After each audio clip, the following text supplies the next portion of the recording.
but it also gives what destiny ang tatahakin ng taong pinagkalooban ng Diyos ng ganong pangalan. Hindi bago sa Bible yung ang Diyos ay nagpapalit ng pangalan o nagbibigay ng pangalan. So sa umaga ito ay pag-aaralan po natin si Abraham na tinawag ng Diyos na ama ng maraming bansa. At sa bagong tipan, tinawag naman po siyang ama ng lahat ng mga sumasampalataya. And so kukunin ko po yung bilang titulo ng ating mensahe sa umaga nito, yung binanggit sa bagong tipan. Neso kung lahat tayo magsipagtayo at basahin po natin yung ating talata sa Roma chapter 4 verse 11. Okay? Roma 4 verse 11. Ang ganito po ang sinasabi. Tinuli siya bilang tanda na siya itinuring na matuwid ng Diyos dahil sa pananampalataya niya noong hindi pa siya tuli. Kaya siya naging ama ng lahat ng sumasampalataya sa Diyos. At sa gayon, sila'y pinawalang sala rin kahit hindi sila tinuli. Tayo po'y manalangin. Dakila namin Diyos, nagpapasalamat kaming lubos sa iyo sa pagkakataon nito. Aalalahanin po namin at kikilalanin ang kahalagaan ng mga ama hindi lamang sa kanilang pamilya kundi maging sa iyong iglesia. Salamat dahil meron kaming pangunahing modelo at ikaw yon o aming ama na sa langit. At nagbigay ka rin ng mga secondary examples upang tularan namin hindi lamang sa kanilang naging mga mabubuting katangian, but even, Lord, how they persist, even they were not, or even they were imperfect persons. At dalangin ko sa umaga ito, una sa mga tatay, may we learn from you, and may we be transformed through your words. At maging lahat ng mga kapatid na nandito, hayaan mo maging pagpapala ng salita, maging sa aming mga bisita ngayon, pagpalain mo sila. Sa iyo namin ipinagkakatiwala sa sandaling ito po ang aming panalangin sa pangalan ng Panginoon Jesus. Amen. Pwede lang po kayong makaupo. Well, nice ko lang po muna before na puntahan po namin yung ating presentation. Yung gusto kong maunawaan natin yung bakit at ano ang nilalaman ng sulat ng aklat nito ni Pablo na yung sulat niya sa mga Kristiyano sa Roma. Well, alam natin na ito po ay sinasabi ng parang theological treaty. Ito yung pinakamaganda sa karamihan. Although alam natin, pare-parehas na namang bumaganda yung mga sulat ni Pablo na nandiyan sa ating bagong tipan, sa ating Biblia. Pero, dahil mo na sinabi ko noon, hindi lamang ito maganda dahil sa kanyang nilalaman, kundi sa kasaysayan, ito po yung pinakamahabang sulat during those times. Naipaliwanag ko noon na hindi sumusulat ng napakahaba ng mga tao noon, hindi lamang dahil ito ay napakamahal, kundi maging yung pagpapadala ay napakamahal. Well, anyway, ang chapter 1 ng Romans, ito po ay nagpapaliwanag doon sa universality ng kasalanan. Una, pinatunayan or pinapaliwanag ni San Pablo sa mga Kristiyano na ang mga tao ay nagkasala. Ang mga hentil, they are guilty of sin. And they have committed iba't ibang mga kasalanan. Sa chapter 2, binanggit naman niya na ang mga Hudyo rin ay pagaman sila ay pinagkatiwalaan ng Diyos ng kautusan, but they are also guilty. Sila nagkasala at karapat-dapat din na parusahan ng Diyos. In chapter 3, yung kabuuan, yung universality. Hindi lamang mga hentil, hindi lamang mga Hudyo, kundi lahat ng tao ay nagkasala laban sa Diyos. Pero sa bandang huli ng chapter 3, piniliwanag niya na ang Diyos ay nagtakda ng paraan upang ang tao ay maligtas mula sa kasalanan. At ito ay sa pamamagitan ng ating Panginoong Kristo, nag-alay ng kanyang buhay, at ang dapat ituloy ng tao ay pananampalataya. Ang chapter 4 naman, nagbigay siya ngayon ng halimbawa ng mga tao na sumampalataya kay Kristo. At makikita natin, there are particularly two persons na ginamit niya bilang halimbawa na sa mga Hudyo, ito ay mga dakilang tao. Una, si Abraham, pangalawa, si David. So, alam natin na sa mga Hudyo, at maging sa atin, ito yung mga taong hinahamaan natin. And therefore, parang sinasabi ni Pablo, kung sila sumampalataya, much more, tayo dapat sumampalataya. Kung sila na kinikilala nating mga dakilang tao ng Diyos, much more na dapat tayo ay sumampalataya. So, ginamit niya muna si Abraham, at dahil si Abraham ay sumampalataya, sabi nga ni Pablo, before na siya ay naging tuli or natuli, ay then God counted it as righteousness to him, and therefore tayo rin ay dapat sumampalataya. At para sinasabi ni Pablo, si Abraham kung gano'n ay naging ama ng lahat ng mga sumasampalataya. Okay? Ngayon, tingnan po natin yung comparison na makikita natin. Sa lumang tipan, yan po si Abraham. Isipin niyo, yan si Abraham. Hindi po yan si Pinocchio or si Abraham. Yan, isipin na lang yun si Abraham. Sa lumang tipan, ang tawag po sa kanya ay Ama ng maraming bansa. Ayon sa Genesis, saan po siya? Basahin po natin. Tulungan po niyo kung magbabasa para po, napakalate kasi. Genesis chapter 17, verses 4 and 5. Ang sabi niya ganito, ito ay sinabi ng Diyos kay Abraham. Ito ang aking tipan sa iyo, ikaw ay magiging ama ng maraming bansa. Hindi na Abraham ang itatawag sa iyo, kundi Abraham. Yun po yung ibig sabihin ng pangalan Abraham, ama ng maraming bansa. Sapagkat ngayon ginagawa kitang ama ng maraming bansa. Alam natin, si Abraham ay bao. Diba? Ang Abraham means father. Pero ang sabi ng Diyos, hindi na father na ang magiging pangalan, but father of many nations, or father ng ama ng maraming bansa. Ngayon, nakita po natin, I think, ito ay tumutukoy more on doon sa biological. Okay?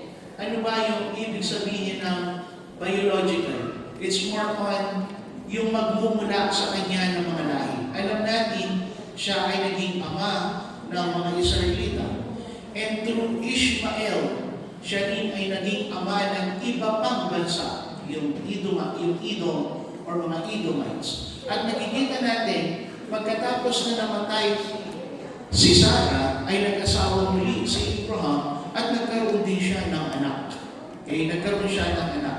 So, however, bagamat it's more on biological yung binabanggit dito ng Diyos, ay meron pang mas higit na kahulugan yun. Why do we know that? Dahil sa bagong tipan. Napansin niyo sa bagong tipan, bagamat hindi nagbabago yung kanyang titulo, ama ng maraming bansa, and yet, binigyan siya ng panibagong pangalan. No? Or parang pagpapaliwanag ito. Sa bagong tipan, ang tawag naman sa kanya ay, ama ng mga sumasampalataya. At ito ay mababasa doon sa ating text kanina, sa Romans chapter 4, verse 11. At para sa akin, ito naman ay spiritual. Anong pagkakaiba ng spiritual sa biological? Ang biological, ito yung mga magiging anak niya sa pamamagitan ng laman. No? Particularly or specifically, mula kay Isaac, mula kay Ishmael, at sa ibang kanyang mga anak. Well, hindi natin alam yung naging talaan ng lahi ng mga naging anak niya kay Ketura, no, hindi natin alam because the Bible was silent doon. But we know, yung naging mga anak niya o naging lahi niya through Isaac and through Edom or Ishmael. Through Ishmael, not Edom, Ishmael. So, hindi pa namang Edomites, hindi lang kay Esau pala yun. So, yung mga naging lahi ni Ishmael at karamihan, sinasabi nila, marami sa mga Middle East countries ay nagmula kay Ishmael. Pero yun yung ibig sabihin ng biological. Pero pag spiritual, ibig sabihin, hindi nangangahulugang lumabas mula sa iyong laman or mula sa iyong lahi, okay? Kundi yung mga gaya mo, may ginawa sila kaugnay sa Diyos. And in the case of Abraham, we're not talking about religion. Napansin niyo, napaka-silent. Alam natin si Abraham, before siya sumunod at sumampalataya sa Diyos, he was a pagan. He was pagan. Mamaya makikita ninyo, sino yung sinasamba niya? No? Before siya sumampalataya sa Diyos. Pero after siya ay sumampalataya sa Diyos, walang tinutukoy kung ano ang naging relihiyon ni Abraham. Kundi ang masigit binibigyang diin ng Biblia, siya ay sumampalataya sa Diyos.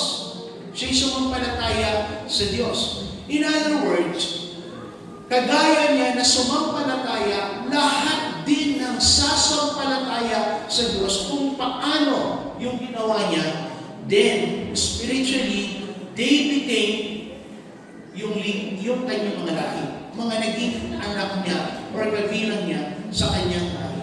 So in other words, sa simpleng salita, kung ako ay sumampalataya sa Diyos, kagaya ng pananampalataya ni Abraham, masasabi kong ako ay anak o kabilang sa lahi ni Abraham.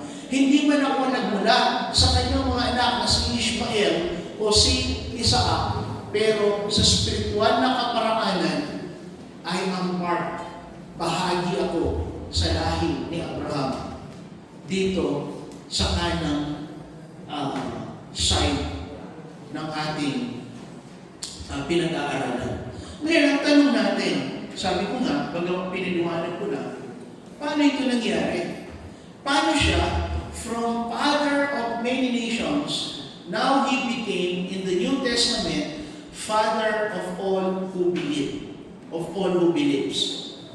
And that is because, yun ay dahil sa kanyang ginawa, no? Dahil sa ginawa ni Yesu Cristo. Now, ang ibig lamang sabihin nito, si Abraham, kung bakit siya naging father o ama ng mga sumasampalataya dahil kay Kristo. Okay? Hindi nangangahulugang si Kristo walang kaugnayan kay Abraham. Hindi naalis si Abraham and then dahil kay Kristo, napalitan yung kanyang destinasyon o yung kanyang tagurin. Kundi si Abraham ay sumampalataya din kay Yesu Kristo. Mamaya titingnan po natin. Sabihin natin, alam ba ninyo, ilang taon ang pagitan ni Jesus at Abraham? That is more or less 2,000 years. Kaya nga naalala ninyo, I think it is in John chapter 8. May mga Hudyo na may kausap si Kristo. At ang sabi ni Kristo, ang inyong amang si Abraham, no? Nang malaman niya ang aking pagdating. Ang sabi nila, wala ka pang 4 years old. Sinasabi mo na nakita ka na ni Abraham. Now, tingnan po ninyo, Christ was referring this pre-existence. Ibig sabihin, in fact, sabi niya, even before Abraham was, I am. Bago pa si Abraham, ako na. So in other words, ang sinasabi ko po dito, ang naging dahilan kung bakit siya naging ama ng mga sumasampalataya dahil siya mismo ay sumampalataya kay Yesu Cristo. Kagaya ng ating sinasampalatayan. Ito po yung sinasabi ko, ang paraan na ibinigay ng Diyos ay kaliligtas ng tao ay hindi nagbabago. Mula nang magkasala ang tao hanggang sa huling tao na ipapanganak bago gunawin ng Diyos ang mundo ito. Yon ay pananampalataya sa provisyon ng Diyos para sa ating kaligtasan. At ito ay si Yesu Kristo na magiging mananaog dito sa mundong ito upang maging tagapagligtas ng buong sanlibutan. Ngayon, ang tanong po natin, hindi ito madaling titulo, right? Hindi ito magaan na titulo. Ito po'y napakabigat, ito'y napakahalagang titulo para tawagin ka ng Diyos, Ama ng maraming bansa, ikaw na dating baho, at tawagin ka sa bagong tipan, Ama ng lahat ng mga sumasampalataya. Gayong alam natin, may mga mistakes si Abraham. At alam natin, si Abraham ay namatay na 2,000 years ago. Paano kung nagiging connected sa kanya ngayon? I mean, hindi ito simpleng titulo na ang sino man ay pwedeng angkinin. Di po ba? Pero ang tanong, bakit pinagkalooban siya ng Diyos ng ganong titulo? Of course, una, ano ang implikasyon nito? Ano ang implikasyon? Una, ito ay nangangahulugang recognition. God recognized Abraham. Okay? Hindi ka basta-basta bibigyan ng titulo ng Diyos if God does not recognize you. Pangalawa, it means, well, yan po yung, pwede po yung basahin yung scripture basis. Pangalawa, ito ay nagpapahiwatig ng recommendation. At basa po ninyo dyan na pinagmamalaki ng Diyos si Abraham dyan sa mga talatang yan, sa talpong yan. Kay Abimelech, sabi niya, ang taong yan ay propeta. Ipapanalangin ka niya para sa ganun, ikaw ay hindi mamatay. And then, meron po po dyan that God recommending, not only commending, but He is also recommending Abraham. At ang tanong natin, why? Why? Pakibasa nga po, ready, read.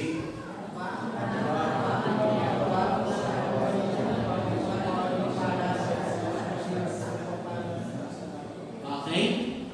Bakit siya binigyan ng ganyang pribileyo na siya ay magiging ama ng maraming bansa at siya ang magiging ama ng mga sumasampalataya? And ayon sa Diyos, ang titulo nito ay nangangahulugang siya ay magiging pagpapala sa maraming tao o sa maraming bansa. Well, of course, ang sagot, meron siyang itinubon. Meron siyang itinubon. Ibig sabihin, God blesses a person, no? God blesses a person when a person responds. When a person responds to Him according sa nais ng Diyos. Hindi, ang Diyos ay hindi parang, well, gusto ko lang pagpalain ka, sige, pagpalain kita. Although, magagawa yun ng Diyos, but not all the time ay ginagawa ng Diyos yung gano'n. Kundi, makikita mo, like ako sinasabi, if not all God's promises are conditional, there are many of God's promises ay may condition. Like for instance, di ba? John 3:16 na lamang. Ano yung pangako ng Diyos doon? Buhay na walang hanggan. Ano ang kondisyon? Upang ang sino man ay sumampalataya. Ibig sabihin, gusto ng Diyos na ibigay ang buhay na walang hanggan as a free gift sa lahat. Pero ibibigay lamang ito ng Diyos sa gusto o gagawin nila na sasampalataya sa Kanyang ibinigay na tagapagligtas, ang Kanyang anak. Ano bang ginawa? Ano bang itinugon ni Abraham para ipagkaloob yung ganong titulo ng implikasyon? Siya'y magiging pagpapala. Yung pagiging ama ng maraming bansa at ama ng mga sumasampalataya, ibig sabihin, he will become a blessing. Siya'y magiging pagpapala. Di po ba yun yung gusto natin? Well, mga kapatid, what I'm saying is this. When you pray, kapag kayo nananalangin, huwag lamang yung ipanalangin, Lord, i-bless mo ako. Wala nang pumali doon. Pero, kulang yun. Sasabihin mo dapat, dudugtungan mo, Lord, pagpalain mo ko para maging pagpapala ako. Di ba mas maganda po yun? Amen? Amen. Sabihin nga po natin, sundan ninyo ako. Panginoon, pagpalain mo po ako upang maging pagpapala ako. Ready? Go! Panginoon, pagpalain mo ako upang maging pagpapala ako. Huwag lang natin hingin na tayo ay mapagpala ng Diyos. Hingin natin, I believe that the greatest blessing is when you become a blessing. It's not when you are blessed, but when you become a blessing. I think that's a greater blessing, if not the best. But it is a greater blessing than you were only blessed. Kapag ikaw ay nagiging daluyan ng pagpapala, either materially at lalo na spiritually sa mga tao, I think yun yung masigit na pagpapala. Hindi yung tumatanggap ka ng napakarami at hindi ka naman nagiging daluyan ng Diyos. No? Isipin po ninyo, kain ka ng kain, walang lumalabas. Ano mangyayari sa iyo? Meron po akong nakilala, I think nabanggit ko na to, isa na kausap ko. Kasi sinabi ng kakilala namin, isang beses lamang siya nagbabawa sa isang taon. Ako po makapaniwala. Hindi ako makapaniwala na siya ay tumatae ng 1 time a year. So nung nakita ko po siya, kinausap ko talaga, sis, tutubay ng dindam mo. And then sabi niya, opo, pastor, totoo yun. Baka naman nilihan kaya ako, ka ba mamangan na lang? Lagi. Mamangan na ako na, normal yung tama. Pwede po I explain. But it's true. Nakita ko siya, tinanong, mali ba nalaman kung nagsisunod? But I think hindi siya nagsisunod. Pero isipin po niyo, na tinatanong ko, anong epekto nito sa iyo? Nasubukan na po ba ninyo, huwag tumain ng 3 araw? Nasubukan na ninyo? Ang laki ng epekto nun. Unang-una, kapag ikaw ay umutot, lalayas yung mga kasama mo. Right? And you think bloated, parang bloated ka, hindi maganda yung pakiramdam mo. Naiintindihan ko niyo yung ibig sabihin. Kung tanggap ka lang ng tanggap ng pagpapala and hindi yan nare-release, I mean, hindi lang para sa iyo, no? Hindi, dapat yan ma-bless yung ibang mga tao. So, yun yung sinasabi ko, may problema. May problema. Hindi mo naiintindihan. You are blessed by God to become a blessing. Amen. Sabihin mo sa kanila mo, pinagpapala ka ng Diyos upang maging pagpapala ka. So, unang ginawa ni Abraham, siya ay sumunod sa utos ng Diyos. Okay? Paano siya sumunod? Paano pinakita ng Bible ang kanyang pagsunod? Sa pamamagitan ng kanyang paglalakbay. Una, sa Ur, pangalawa, sa Haran, pangatlo, sa Canaan. Okay? Ur, ito po yung birthing place ni Abraham. Ito po yung sinasabi ko, no? Ang Ur, ito po ay isang progressive na siyudad. At lagana po dito yung pagsambang pagano. Ang kanila pong sinasamba, hindi po makita, si Nana, si Sin o kaya si Nana. No? Kaya tama yung masabi ni Nana, may dapat sa pero siguro, yan po yung pangunahing Diyos na sinasamba nila. And you will read sa Joshua chapter 24, siya rin ay sumasamba sa Diyos. Ewan ko kung si Nana o si Sin, yung kanya sinasamba. But si Abraham, pinanganak siya niya, before God called him, no, bago siya tinawag ng Diyos, upang pumunta sa lugar na ituturo sa kanya ng Diyos, ay yun yung buhay niya. Maaaring mayaman siya, and yet, siya po ay isang idolater. Pagkatapos, tinawag po siya ng Diyos. Siya ay pumunta. Pero alam po ninyo, sa Genesis, I think mababasa yan, sa Genesis chapter 11 and chapter 12. Sa Genesis chapter 11, yung kanyang ama na si Terah, umalis siya from Ur, siya pumunta sa Haran. At meron siyang plano na pumunta ng Canaan.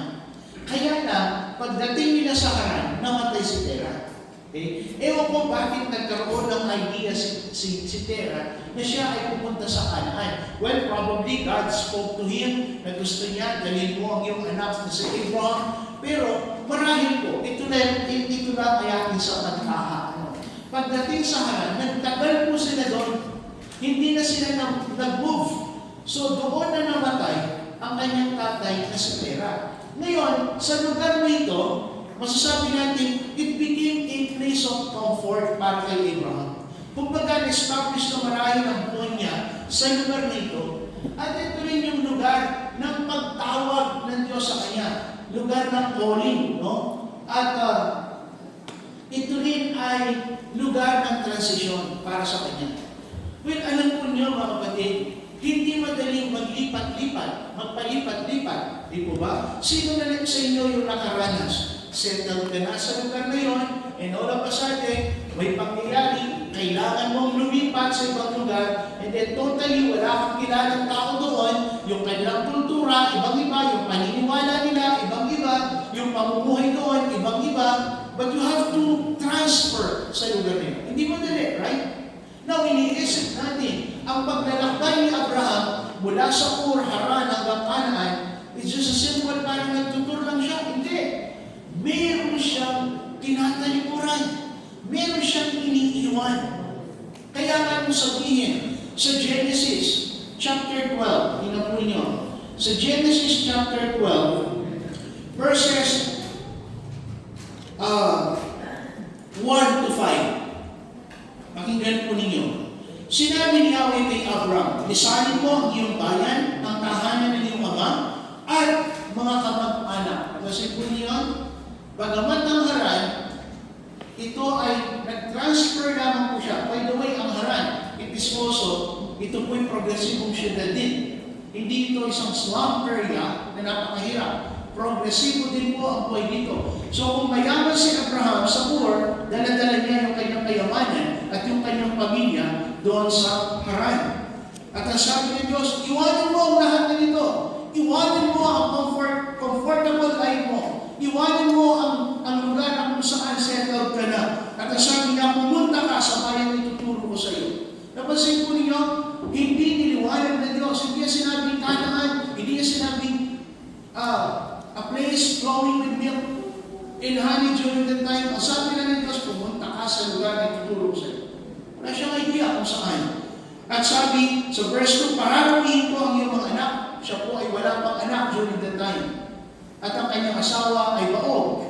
So nakita po ninyo, ito ay pangako na maghihintay pa lamang siya ng katuparan. At gagawin ko sila isang malaking bansa. Pagpapalain kita at gagawin kong dakilang yung pangalan at ikaw magiging pagpapala sa marami. Verse 3, at sa iyo'y magpapala, ang sa iyo'y magpapala ay aking pagpapalain. Ang sa iyo'y sumumpa ay aking susupay sa pamamagitan mo lahat ng mga bansa sa daigdig ay aking pagpapalain. Verse 4. Ito po yung napakagandang talata. Dahil it describes the response of Abraham. Ulitin ko po, hindi madali yung hamon at utos ng Diyos sa kanya. Iwanan mo ang iyong importante buhay. Settle ka na dyan, yung negosyo mo, okay na. Yung pamilya mo, okay na dyan. Iwanan mo lahat yan. Iwanan mo lahat yan.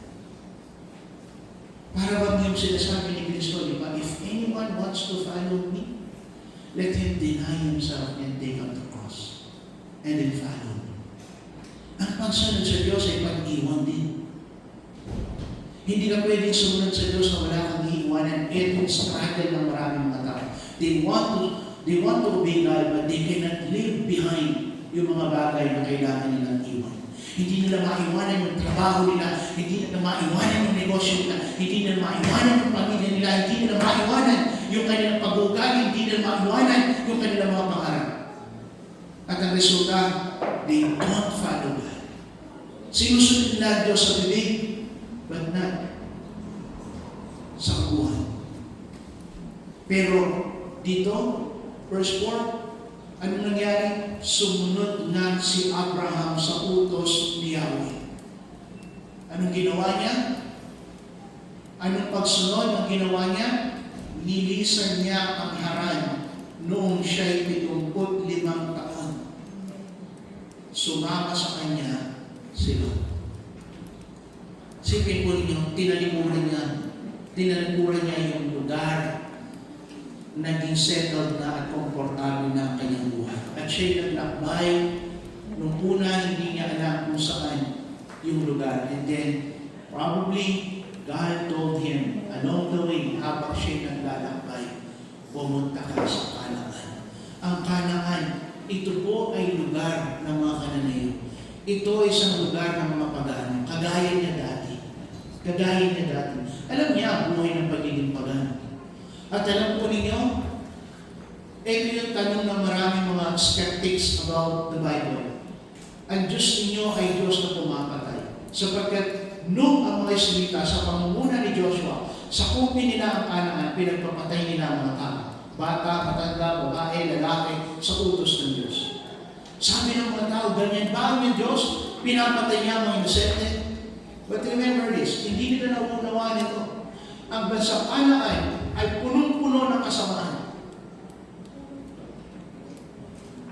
May mga discoveries na yung mga sakit na tinatawag natin mga STD, mga sexually transmitted disease. Nakita nila that even during the time ni Joshua, umiiral na ang mga STD. Nandiyan ang incest, immorality, yung makikipagtalik sa mga hayop, bestiality, umiiral noong panahon na yon sa mga Canaanites. At dito natin naunawaan bakit ginawa ng Diyos to obliterate lahat ng mga tao doon. Hindi lamang dahil ito ay paghuhusga ng Diyos na walang batayan at walang ibinigay na panunit ng Diyos. Naalala ninyo, how many years nung ang lahi ni Jacob ay nakarating sa Egypt, sila ay nakarating sa Abraham, sa Kanaan. At dahil sa tagputo, sa panahon ni Jacob, pumunta po sila sa Egypt upang doon makapag-survive. How many years nag-stay sila sa Egypt? 430 years. Yun yung palugit na ibinigay ng Diyos sa mga tao sa Kanaan upang talikuran nila ang kanilang gawang kasalanan. But hindi nangyari yung nais ng Diyos for more than 400 years. At after ng 400 years, now, it is God's judgment upon them. Ibig sabihin, deserve nila to. Hindi dahil God is cruel, but God has to execute this judgment. Kaya niya ginawa ito. Ngayon, pangalawang ginawa ni Abraham. Well, ito po yung lesson, no? Ang pagsunod sa Diyos ay hindi dapat maging option natin. Ito ay isang obligasyon. Amen? Ito problema natin dahil minsan, tinatrato natin ang Diyos na parang magulang natin. At ang mga magulang natin, minsan sinusuway natin o sinusunod natin batay sa ating mood o batay sa ating kagustuhan. Iniisip natin pagdating sa Diyos, ganun din. No, mga kapatid. You disobey God, hindi masasaktan ng Diyos, hindi mawawala ng Diyos. Ikaw ang mapapahamak. Kung susundin mo ang Diyos, hindi ang Diyos ang makikinabang. Ikaw ang makikinabang, ako makikinabang. Kaya nga sinasabi ko, huwag natin gawing option ang pagsunod sa Diyos, kundi ito'y gawin natin obligasyon. Para sa mga tatay, pakinggan ninyo to. Pag-ibasa mga ko ng mga tatay ng malakas, ready, read. Nagiging mabuting halimbawa ang ama sa kanyang mga anak. Kapag nakikita ng kanyang mga anak ang kanyang pagsunod sa Diyos. Naintindihan po ninyo mga tatay na katulad ko? We become a good model sa ating anak kung sumusunod tayo sa Diyos. Let me give you a very simple example. Ang iyong anak hindi magiging committed sa church kung ikaw magiging committed sa church. Di ba noon binanggit ko yung percentage sa pamilya na kung ang ama ang aktibo sa church, malaking porsyento, I think 80% na susunod ang buo niyang pamilya. Pero kung ang nanay, I think less than 50%. Kung siya ang nananambahan at aktibo sa church at ang kanyang asawang lalaki at mga anak, hindi, lesser percentage na yung buong pamilya sa akin. At kung yung anak lang ang dumadalo sa church at hindi yung mga magulang niya, mas napakalaking ng percentage. Naintindihan po niyo ito, mga tatay. Lagi ko sinasabi, ang pinakamahalagang legasiya na maiiwan natin sa ating mga anak ay yung madala natin sila sa totoong pananampalataya. Upang paglisan man natin sa mundo nito, mampante natin kalooban ng ating mga anak, kagaya natin, silimana ng palataya at sumusunod sa Diyos. Iniisip ko, ako po, ang panalangin ko sa aking una ay hindi lamang sila magtagumpay sa kanilang karera. In fact, ang pinapanalangin ko na kung sila'y magtatagumpay sa kanilang karera, ay hindi mawawala yung sila'y naglilingkod sa Diyos na gagamitin nila ang kanilang napagtagumpayang karera o yung kanilang being successful in their career, gamitin nila upang lalo nilang paglingkuran ng Diyos. At doon ako magiging kampante. Hindi yung habang ako'y buhay pa, sila'y nakatalikod sa Diyos, sila'y hindi mananampalataya sa Diyos. Ano mang ipapamana kong material sa kanila, hindi ko ito aangkinin na napakalaking pagpapala para sa kanila kung sila'y malayo sa Diyos. Na-hope sana ganito rin ang pananaw natin mga ama na natin. That our first priority, for our children, it is their spiritual, yung spiritual nilang buhay. Tiyakin natin ang ating mga anak habang sila'y nasa poder natin. Dalhin natin sila sa Panginoon. Amen, mga tatay. Amen, mga tatay. Siyempre, katulong ng inyong mga asawang babae, ng inyong mga asawa. Katulong natin sila. Pangalawang ginawa ni Abraham. So, ito po yung parang tanong na pwedeng sagutin po ninyo. Paano kaya kung hindi sumunod si Abraham? At paano rin kaya kung ang isang tatay ay hindi sumusunod sa Diyos? Ano yung epekto nito sa pamilya? I mean, not only na short time, kundi sa mahabang panahon ng pamilya, paano ang tatay kung ang tatay mismo hindi sumusunod sa Diyos? I think, maisip na ninyo ang magiging epekto nito. Pangalawang ginawa ni Abraham, pag-ibasa ko, ready, read. Nagtiwala siya sa pangako ng Diyos. Paano natin makikita yung pagtitiwala niya sa pangako ng Diyos? Okay? Makikita po natin sa chapter 15. Chapter 15 verse 6. Ang sabi dito, si Abraham ay sumampalataya kay Yahweh at dahil dito siya itinuring ni Yahweh bilang isang katuwid. Now, kung hindi ako nagkakamali, this is the first time na binanggit yung pagsampalataya ni Abraham. Does that mean, ito yung pagkakataon na siya isang palataya pala kay Abraham, ay sa Diyos?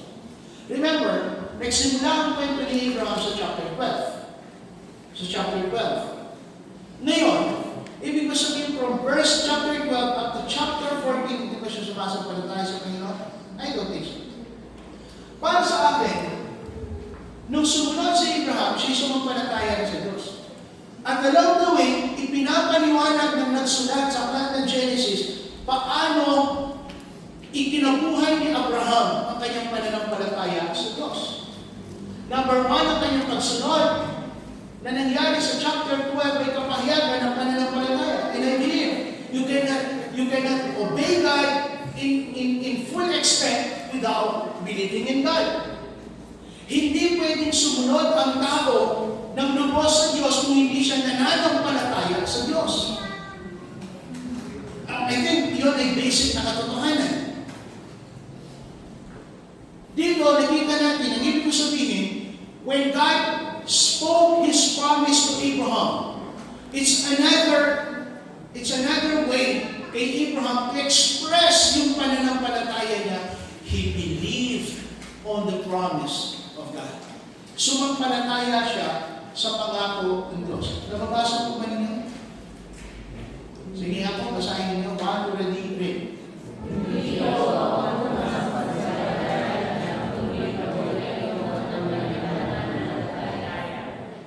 Okay? Kaya sinasabi ko kanina, dito yung unang pagkakataon na siya sumampalataya.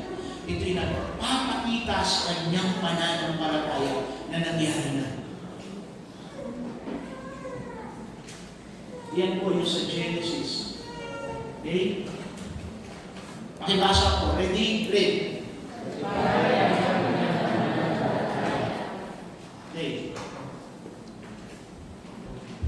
Paano niya ipinakita yung kanyang pananampalataya? Paano bang paraan yung pagpapakita ng pananampalataya ni Abraham? Una, binanggit ko na yung kanyang pagsunod. Pangalawa, ano po? Pagsamba. Tatanungin natin, saan natin makikita na si Abraham ay sumamba? Naalala po ninyo madalas kong sinasabi, gusto mo masundan yung paglalakbay ni Abraham? Madaling sundan ang paglalakbay ni Abraham. How? Tingnan mo yung mga dambana na ginawa niya o altar na ginawa niya para sa Diyos.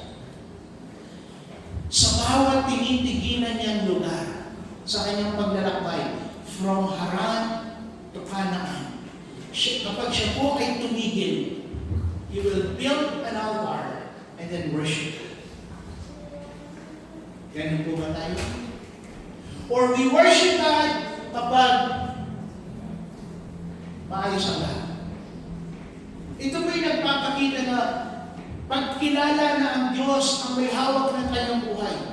Alam natin during those times ang pagtatravel, hindi mo madali.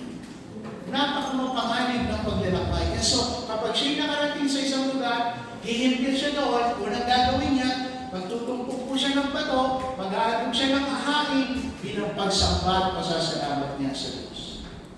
What does that mean? Worship is part of Abraham's life. Ang pagsamba ay bahagi ng buhay ni Abraham. Sa maraming mga Kristyano ngayon, tanungin mo sila, anong pagsamba sa iyo? Pagpunta ng araw ng linggo, aawit, makinig ng sermon ni Pastor, ni Dache, yun ay pagsamba. Sinasabi po natin, ito ay isang uri lamang ng ating pagsamba. Kung pinapahalagaan natin ang linggo, pahalagaan natin ang Lunes at ang Sabado, paraan ng pagsamba natin sa Diyos. Let your work be an expression of worship to God. Let your time with your family be an expression of your worship to God. Yung mga hobbies mo, hayaan mo ito ay maging ekspresyon ng iyong pagsamba sa Diyos. Kaya kapag araw ng linggo, kung sumasamba ka ng Lunes hanggang Sabado, hindi ka tatama rin sa araw ng linggo. Amen? Kasi ginagawa mo na, Lunes hanggang Sabado tatama rin ka pa ba ng araw ng linggo? Pero kapag iniisip mo ang araw ng linggo, ito lang ang pagsamba. Masagit ko, yun ang hindi ako pa mag-attend. At ikaw bisita, hindi ako pa mag-attend. Hindi mo na ako mag-attend. Kasi ang tingin natin sa pagsamba ay hindi talagang araw at paraan. Hindi po ganun. Hindi ganun.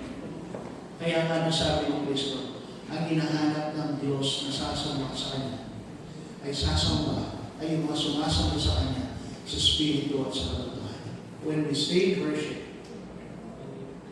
it is not confined by place, it is not confined by time, it is not confined by any motion or yung manner of worship, nakaluhod, tayo, nakaupo. Ang mahalaga, either nakatayo ka, dyan, nasa bus ka, nakatayo dahil yung buwan, puno na. At doon, sumasama ka sa Diyos sa iyong isipan, pero mahalaga, it is the heart, yung puso. Yung sinasabi ng katotohanan, it should come from within sa isang malinis at maayos na relasyon sa Diyos. Doon dapat ang mula ang pagsama. Kaya nga, kung minisipin, dahil nandito ka, automatically sumasama ka na sa Diyos. Ay doon na kung saan linggo clear ang iyong isip. Hindi ko alam, who knows, nandito ka, pero ang isipan mo nasa trabaho. Nandito ka, ang isipan mo nasa katabi mo. O di kaya sa mga nanay, umayos din meron kayo, mag-umpisa na din habang isipan mo na, ano kaya surprise ang ibibigay ko sa aking asawa? Pero nandito ka. Are you worshiping them? Andito ka lang. So, hindi naman pagsunod, kundi maging sa kanyang pagsama. And I think there are many ways na pahayagan ng ating pananampalataya sa Diyos. And then lastly, anong ginawa ni Abraham? O nagitugunan ni Abraham sa Diyos? Well, ito po yung mga lesson dito. Dito na lang po sa ibaba. Sa mga ama, pakinggan ito. Sa mga ama, hindi magiging ganap ang pagsampalataya. Okay? Hindi ibig sabihin sa palataya kay Kristo that you are a perfect person. And expecting mo, you're expecting yourself na hindi ka nagkakamali mo ng iyong mga nakakilala sa hindi ka nagkakamali. No, it's not perfection. Rather, ang pananampalataya kay Kristo, ito ay yung pagpapatuloy ng paglalakbay na ang hinahayaan leader mo walang iba kundi ang Diyos. Amen? Ibig sabihin, you fall, tayo ka, and then let God again rule your life. Nagkamali ka, huwag kang mag-stay doon sa pagkakamali. Bumangon ka, at hayaan mo muli, pangunahan ka ng Diyos. Yun yung buhay pananampalataya. Not being perfect. Hindi pagiging perfect. Ang mali sa iba, inisip nila, pag nagkamali sila, ang Diyos tinamikuran na ako. So, ipagpapatuloy nila ang gawang mali. Hindi po gano'n. Ulitin ko. To become a believer of Christ, it doesn't mean you become a perfect person. Marami ka pa rin gagawin mali. Kagaya ng bawat isa sa atin, tayo nagkakamali. Pero ang mahalaga, sa kabila ng ating pagkakamali, pagkukulang, papaamon tayo, ang papatuloy at sasabihin muli, Panginoon, nagkamali, nagkasala ako, patawarin mo. Ngayon, pangunahan mo po. At ito po yung tanong, pwede pong basahin ninyo, what already read? Paano hindi nagpapala si Abraham sa salita ng Diyos? Napatuloy po ang ama ay hindi nagpapala sa salita ng Diyos. Kasi po yan, paano kung ang mga ama ay hindi naniniwala sa salita ng Diyos? I think, kung hindi naniniwala sa Abraham sa pangako ng Diyos, probably, hindi natupad sa kanya ang pangako ng Diyos. Siyempre, hindi niya pinaniwalaan. Amen. Paano kung hindi naniniwala sa salita ng Diyos ang mga tatay? But I believe, lahat ng mga tatay dito, naniniwala tayo sa salita ng Diyos. Amen? Amen. Hindi, mga tatay.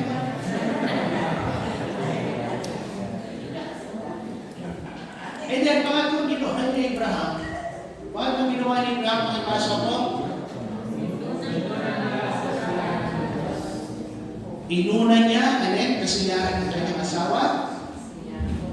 Inuna pa niya yung kasiyahan ng kanyang mga anak. Nino po kaya kayo kanyang tatang yung under desire? Siyempre, ang mamin may level ang pagka-under desire. May level 1, level 2, level 3. Pag level 1, yung nakasakal sa'yo, 4 na daliri namin. Okay? So, nagagawa pa ng konti yung gusto mo. Level 2, kalahati na ng daliri, 3 na yung nakasakal sa'yo. Level 2? Level 3, yung buong dalawang kamay na yung nakasakal. Wala ka nang magagawa. Giving level 1 kayo. Level 1. May level 1 dito. Level 2. Saglit, ito like brother Glenn. Okay.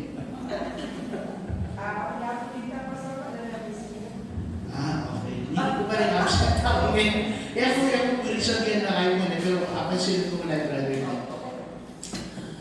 Pero mga kapatid, maaaring, ano ko lang po ito, it's a sort of joke. Level 1, piniplis mo ang iyong asawa kaysa sa Diyos. Level 3, hindi na about pag-please sa asawa mo. Kung hindi pagsunod na talaga dahil takot ka na sa asawa mo. Sa isang banda, we admire yung mga gano'n. But sa isang banda, we do not admire it. Siguro dahil sa pamamahal, hinahayaan nilang maging kayo ng asawa nila. But on the other hand, pinapabayaan nila yung role nila as the head of the family. Right? So, inuna niya kasiyahan ng Diyos. Paano natin magiging? Yan po ay batay ko sa Genesis chapter 22. Naalala mo niyo sa Genesis chapter 22? Nung ialay, sinabi ng Diyos, ialay mo ang iyong anak na si Isaac. When madalas na natin nabanggit ito, at the time Isaac, he was the apple of Abraham's eyes. Parang si Isaac ang kanyang mundo. Si Isaac ang kanyang kinabukasan dahil nakasalalay kay Abraham ng katuparan ng pangako ng Diyos. And yet, ang sabi ng Panginoon, ialay mo sa akin ang iyong anak. Pag-ibasa nga po ninyo yung unang ready, yung dalawang sa ilalim po, ready, read.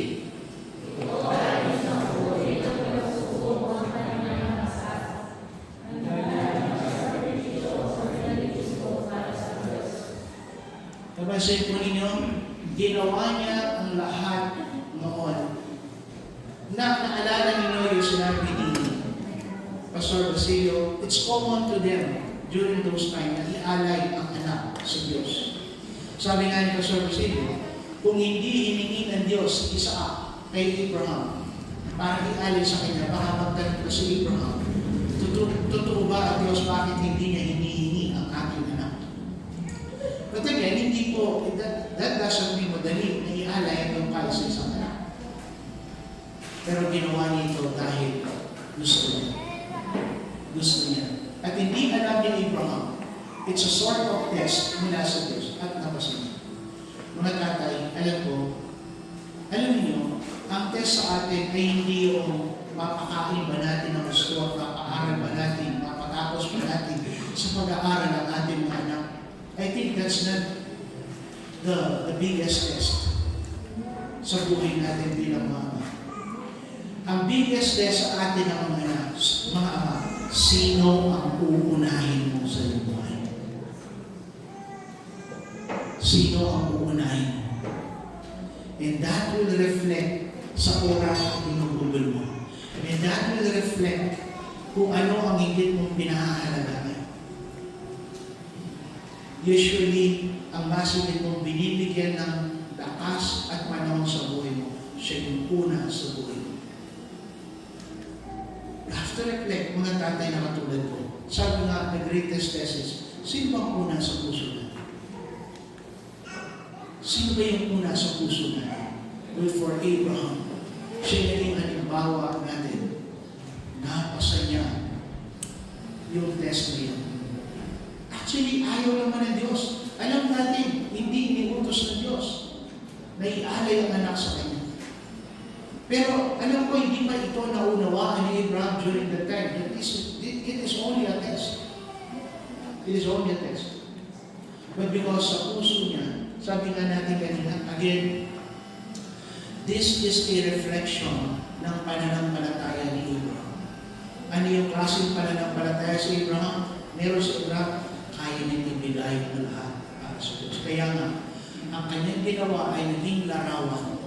Naging larawan na every time you read chapter 22 of Genesis, hindi mawawala sa isipan mo ang ginawa ng Ama na nasa langit sa kanyang anak para sa atin. So, ibig sabihin, when you reflect, you will not only see the sacrifice na ginawa ni Abraham, you will going to see the sacrifice na ginawa ng Ama sa pamamagitan ni Kristo para sa atin. Ngayon, ito po yung lesson dito. Sa ilalim, pakibasa po ng mga ama. Ready, read. Ang Ama,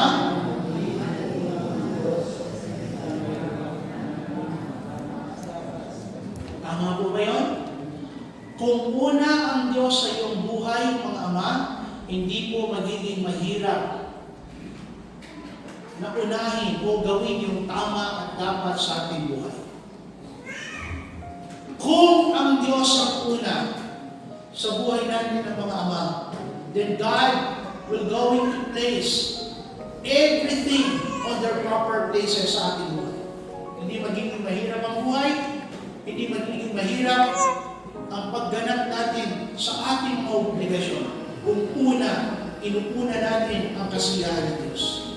But the moment inuna natin ang ating sariling kasiyahan, inuna natin ang kasiyahan ng ating asawa o ng ating pamilya, ilalagay natin ang ating sarili sa isang komplikadong sitwasyon. Kaya nga ang tanong, pakibasa nga po, ready, read. Paano kung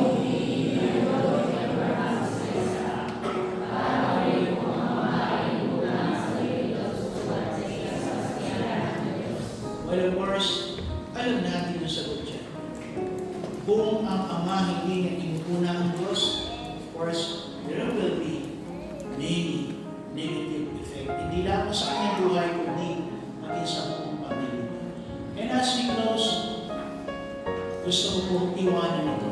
Una, maging isang ama, isang matatay, at naging sa atin na gaya ni Abraham, hangarin natin na tayo ay maging pagpapala. Paano? Una, paano natin magagawa yun? Sumunod tayo sa utos ng Diyos. Pangalawa, paniwalaan natin ang mga pangako sa iyo ng Diyos. Ikatlo, unahin natin ang Diyos. Amen? At sa gayon, magiging pagpapala tayo sa Diyos. Well, binigrit ko po ang lahat ng mga tatay na Happy Father's Day at ang panalangin ko sa bawat sa atin.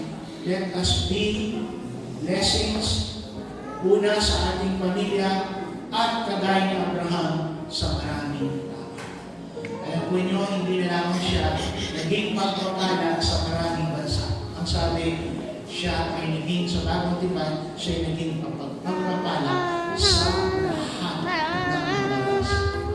Tayo ay manalangin. Nagpapasalamat kami ng Diyos sa araw nito.